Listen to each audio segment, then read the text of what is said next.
सत्तर का दशक खत्म होने वाला था। बिहार की राजनीति बदल रही थी। सरकार ने ओबीसी को 26% आरक्षण देने का ऐतिहासिक ऐलान कर दिया था और ऐसा देश के किसी सूबे में पहली बार हुआ था।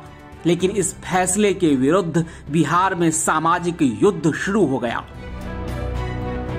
आरक्षण की आग गली गली धधकने लगी। अगड़े पिछड़े की लड़ाई खूनी हो चुकी थी।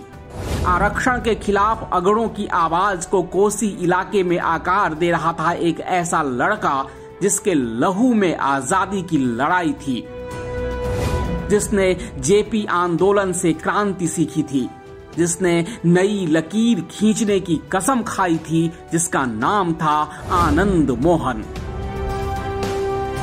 वही आनंद मोहन जो कभी सवर्ण उद्धारक की स्वयंभू प्रतिमूर्ति बन गए थे।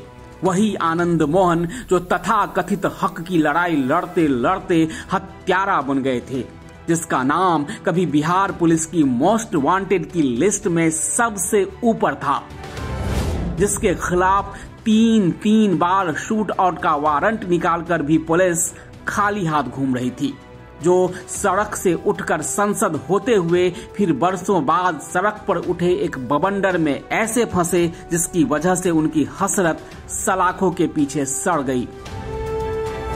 साल 1956 में आनंद मोहन का जन्म हुआ था सहरसा के उसी पचगछिया में जो कभी संगीत का गढ़ हुआ करता था। आनंद मोहन के दादा राम बहादुर सिंह की बहादुरी आजादी की लड़ाई में देश ने देखी थी। रसूखदार राजपूत परिवार से ताल्लुक रखने वाले आनंद मोहन जब बड़े हो रहे थे तब कोसी इलाके में एक अजीब सा आतंक था। गुलाब यादव और अर्जुन यादव सरीखे बाहुबलियों का खौफ था। इन बाहुबलियों के तांडव से सवर्णों का एक बड़ा हिस्सा दहशत में रहता था। कॉलेज के दिनों से खुराफात करने वाले आनंद मोहन ने इसी डर को हथियार बनाया। इन बाहुबलियों से आनंद मोहन का टकराव शुरू हुआ और देखते ही देखते ये टकराव खूनी हो गया। आनंद मोहन की अगुवाई में कोसी इलाके में यादव बनाम राजपूत या कहिए कि यादव बनाम सवर्णों की लड़ाई शुरू हो गई। जैसे जैसे आनंद मोहन के ऊपर आरोप लगते गए, केस की धाराएं बढ़ती गई, वैसे वैसे उनका औरा भी बढ़ने लगा। हथियार उठा चुके आनंद मोहन ने 1980 में निजी आर्मी बनाई, जिसका नाम रखा क्रांतिकारी समाजवादी सेना। इस सेना में उन सनकी सवर्ण लड़कों के लड़ाके थे जो या तो जातीय उन्माद के शिकार हुए थे या फिर अपराध में अपना भविष्य देख रहे थे। इनके सरदार आनंद मोहन की अगुवाई में कोसी इलाके में नया खूनी समीकरण बन गया। हालांकि तमाम खूनी मुकदमों में फंस चुके आनंद मोहन को पुलिस पकड़ नहीं पा रही थी। 1982-83 में आनंद मोहन को जिंदा या मुर्दा पकड़ने पर 25,000 रुपए का इनाम घोषित किया गया था। 23 नवंबर 1983 ये वो तारीख थी जब पहली बार आनंद मोहन ने आत्मसमर्पण किया था। सहरसा में आनंद मोहन को देखने के लिए अगड़ी जातियों के लोगों की भीड़ उमड़ पड़ी थी और यही भीड़ आनंद मोहन के अगड़ों का अगुवा होने की मुहर थी, उनका हौसला था। इसी बदौलत 1984 में आनंद मोहन चुनावी मैदान में उतरे लेकिन हार गए। 1985 में फिर विधानसभा का चुनाव लड़कर हार गए, लेकिन 1990 में महिषी से चुनाव जीतकर पहली बार आनंद मोहन विधायक बने। आनंद मोहन उसी जनता दल से विधायक बने जिसने लालू यादव को मुख्यमंत्री बनाया था। विधायक बनने से पहले ही दो बार चुनाव लड़ चुके आनंद मोहन की सियासी पैठ गहरी हो चुकी थी। वो चंद्रशेखर के करीब आ चुके थे। एक तरफ आनंद मोहन सियासत को साध रहे थे तो दूसरी ओर अपराध की समानांतर सत्ता पूरे ठसक के साथ चला रहे थे। गुनाहों के इसी हिसाब किताब में टकराव शुरू हो चुका था पप्पू यादव से। पप्पू यादव मतलब अर्जुन यादव का पक्का चेला, मतलब कोसी का नया डॉन, मतलब यादव गुंडों का नया सरदार। पूर्णिया, सहरसा से लेकर मधेपुरा तक आनंद आर्मी और पप्पू गैंग में जबरदस्त मुठभेड़ चल रही थी। दोनों तरफ से लाशें बिछाई जा रही थी। 1991 तक आनंद मोहन पर 63 मामले दर्ज हो चुके थे। तमाम आपराधिक धाराओं से सुसज्जित माननीय विधायक आनंद मोहन ने विशुद्ध यादव लैंड पर ताल ठोक दिया। 1991 में हुए उपचुनाव में आनंद मोहन मधेपुरा से शरद यादव के खिलाफ चुनावी मैदान में उतरे। शरद के सेनापति रहे पप्पू यादव से फिर टकराव हुआ।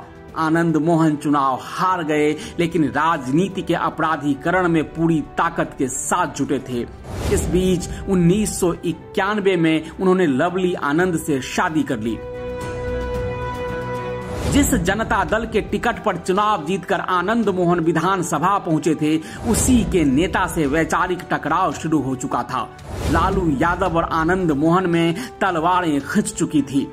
विधानसभा के अंदर लालू यादव के समर्थक विधायक के साथ हिंसक विवाद के बाद आनंद मोहन ने खुद अपनी पार्टी बनाने का फैसला लिया और पार्टी का नाम रखा बिहार पीपल्स पार्टी, यानी बीपीपा।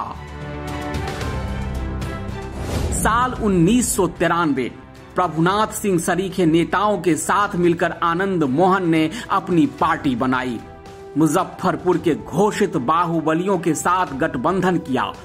एक साल बाद उपचुनाव हुआ तो आनंद मोहन ने पत्नी लवली आनंद को वैशाली से चुनावी मैदान में उतारा।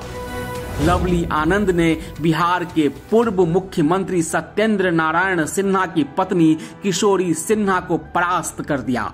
इसके बाद आनंद मोहन अगड़ी जातियों के नेता के तौर पर स्थापित होने लगे। उन्होंने 1995 के विधानसभा चुनाव लड़ने की तैयारी शुरू कर दी। इसी तैयारी के बीच हिंदुस्तान का पहला मॉब लिंचिंग हो गया। 1994 में दिसंबर का महीना था। मुजफ्फरपुर के कुख्यात गैंगस्टर छोटन शुक्ला की गोली मारकर हत्या कर दी गई। छोटन की शव यात्रा निकली थी। अगुआ आनंद मोहन और लवली आनंद थे। रास्ते में गोपालगंज के डीएम जी कृष्णैया की गाड़ी निकली। आनंद मोहन ने उकसाया और भीड़ ने कलेक्टर को कुचलकर मार दिया। इसी केस में आनंद मोहन अब तक जेल की सलाखों में हैं। हालांकि तब युवाओं के दम पर आनंद मोहन की पार्टी ने 1995 का चुनाव लड़ा। 100 सीटों पर पार्टी ने चुनाव लड़ा। आनंद मोहन खुद 3 सीटों पर चुनाव लड़कर हार गए। लेकिन खाटी नेता बन चुके आनंद मोहन ने 1996 में बिहार पीपल्स पार्टी का समता पार्टी के साथ गठबंधन किया। आनंद मोहन ने जेल से ही 1996 का लोकसभा चुनाव समता पार्टी के टिकट पर लड़ा और जीत भी हासिल की थी। लेकिन जिस लालू यादव के विरुद्ध युद्ध लड़कर आनंद मोहन अगड़ी जाति के नेता बने थे, उन्हीं की राष्ट्रीय जनता दल की लालटेन लेकर आनंद मोहन 1998 में संसद पहुंचे। लेकिन ये आखिरी बार था। इसके बाद आनंद मोहन एक भी चुनाव नहीं जीत पाए। सियासी ठौर नहीं मिलने से दर बदर घूम रहे आनंद मोहन देहरादून शिफ्ट हो गए। साल 2006 में आनंद मोहन ने पटना के तत्कालीन एसएसपी कुंदन कृष्णन को थप्पड़ मार दिया था। फिर 1 अक्टूबर 2007 को पटना की कोर्ट ने जी कृष्णैया हत्याकांड में आनंद मोहन को फांसी की सजा सुनाई। हालांकि सुप्रीम कोर्ट ने मृत्यु दंड की सजा को उम्र कैद में तब्दील कर दिया। आनंद मोहन तब से जेल घूम रहे हैं। हालांकि उनकी सियासत जेल से भी जारी है। 14 वर्षों से जेल में बंद आनंद मोहन ने कई किताबें भी लिखी है। आनंद मोहन की लिखी किताब कैद में आजाद कलम को संसद के ग्रंथालय में भी जगह दी गई है। तो ये थी आनंद मोहन की कहानी। अगर आप राजनीति, गुनाह, खेल से जुड़ी किसी भी शख्सियत के बारे में जानना सुनना चाहते हैं तो कमेंट बॉक्स में जरूर लिखिए।